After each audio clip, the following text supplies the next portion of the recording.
अगदी झटपट, कमीत कमी वेळामध्ये तयार होणारा पोटॅटो स्नॅक. संध्याकाळच्या वेळी काही कुरकुरीत खायचं मन झालं तर अगदी झटपट हा पदार्थ तुम्ही बनवून खाऊ शकता. चला तर मग रेसिपीला सुरुवात करूया. पण त्याआधी चॅनलवर नवीन असाल तर चॅनलला सबस्क्राईब करायला विसरू नका. तर सर्वात आधी आपल्याला 3 ते 4 बटाटे असे उकडून घ्यायचे आहेत. अगदी मऊसूद असा बटाटा शिजवून घ्या. कुकरला 2 शिट्ट्यांमध्ये अगदी सहजरित्या बटाटा शिजला जातो. त्यानंतर आता आपल्याला हा बटाटा पूर्णपणे मॅश करून घ्यायचा आहे. अगदी मऊसूद असा बटाटा मॅश करा. बटाट्याचे मोठे मोठे तुकडे ठेवू नका. तर इथे अगदी मऊ असा मी बटाटा मॅश करून घेतलाय. त्यानंतर आता आपण यामध्ये बाकीचे साहित्य घालूया. सर्वात आधी यामध्ये चवीनुसार मीठ, 2 चमचे लाल तिखट, 1 चमचा गरम मसाला, अर्धा चमचा धनेपूड आणि अर्धा चमचा जिरेपूड, 1 चमचा चाट मसाला. यामध्ये 2 चमचे कॉर्नफ्लोअर घालूयात. कॉर्नफ्लोअर घातल्यामुळे बटाट्याला छान बाइंडिंग येतं. त्यानंतर यावर बारीक चिरून घेतलेली कोथिंबीर घालूया. आता हे सर्व साहित्य व्यवस्थित मिक्स करून घेऊयात. सर्व मसाले व्यवस्थित आपण बटाट्यामध्ये मिक्स करून घेऊया. तर अशा पद्धतीने इथे मी सर्व साहित्य बटाट्यामध्ये व्यवस्थित मिक्स करून घेतलंय. आपलं बटाट्याचं स्टफिंग तयार झालंय. त्यानंतर इथे मी 2 वाटी मैदा घेतलाय. त्यानंतर 1 चमचाभर ओवा घालूया. ओवा हातावर चोळून घालूयात. ओवा हातावर चोळून घातला म्हणजे त्याचा स्वाद पदार्थामध्ये छान उतरतो. यामध्ये चवीनुसार मीठ घालूया. त्यानंतर यामध्ये 2 चमचे तेल घालूयात. तेल घातल्यामुळे मैद्याचं आवरण छान कुरकुरीत तयार होतं. आता हे सर्व साहित्य आपण मैद्यामध्ये व्यवस्थित मिक्स करून घेऊयात. तर अशा पद्धतीची पिठाची मूठ तयार झाली पाहिजे.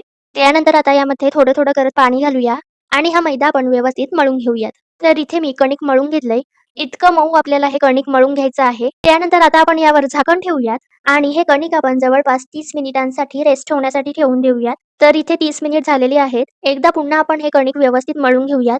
त्यानंतर आता आपण चपातीसाठी जसे गोळे तयार करतो त्या आकाराचे या कणकेचे गोळे तयार करूयात. आणि आता आपण याची पोळी लाटून घेऊयात. लाटण्यासाठी तुम्ही थोडा मैदा वापरू शकता.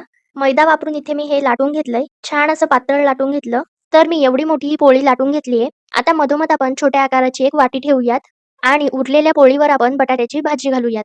एका पोळीवर जवळपास 3 ते 4 चमचे भाजी घातली. आता ही भाजी आपण संपूर्ण पोळीवर व्यवस्थित पसरवून घेऊयात. संपूर्ण पोळीवर एकसारखी भाजी पसरवून घ्या. कमी जास्त प्रमाणात भाजी पसरवू नका. तर इथे मी सर्व बाजूंना एकसारखी भाजी पसरवून घेतलीये.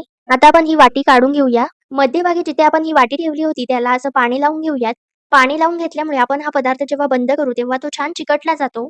त्यानंतर आता आपण या पोळीचे छोटे छोटे भाग करून घेऊयात. तर इथे मी या पोळीचे जवळपास 16 भाग करून घेतले आहेत. एवढ्या छोट्या आकाराच्या आपल्याला या पट्ट्या तयार करायच्या आहेत. याचे फार जास्त मोठे भाग करू नका. नाहीतर आपण केलेला बटाट्याचा पदार्थ खूप जास्त मोठ्या आकारात तयार होतो. छान छोटे छोटे भाग केले म्हणजे छान पोटॅटो स्नॅक छोट्या छोट्या आकारामध्ये तयार होतो. तर इथे असे मी याचे 16 भाग करून घेतलेत. त्यानंतर आता यामधील एक पट्टी घेऊयात. तर अशा पद्धतीने दोन्ही टोकं पकडूयात. त्यानंतर अशा पद्धतीने रोल करत मध्यभागी नेऊयात. तर हे रोल असे गच्च करा. फार जास्त सुटसुटीत ठेवू नका. हा रोल जर सुटसुटीत केला तर तो तेलामध्ये सुटू शकतो. अगदी छान गच्च असा इथे मी रोल करून घेतलाय. त्यानंतर आता जे आपण पाणी लावलेलं टोक आहे ते व्यवस्थित बंद करून घ्या. म्हणजे हा रोल तेलामध्ये सुटणार नाही.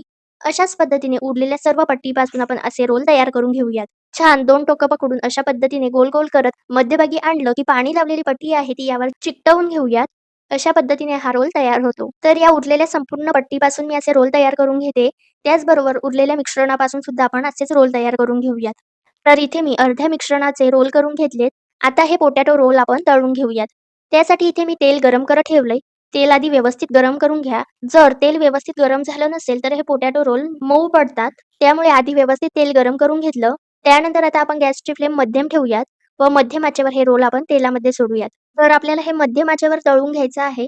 फार जास्त हाय फ्लेमवर तळून घेतलं तर ते आतमध्ये कच्चेच राहतात. हे रोल तेलामध्ये सोडल्यावर लगेच त्यांना धक्का लावू नका.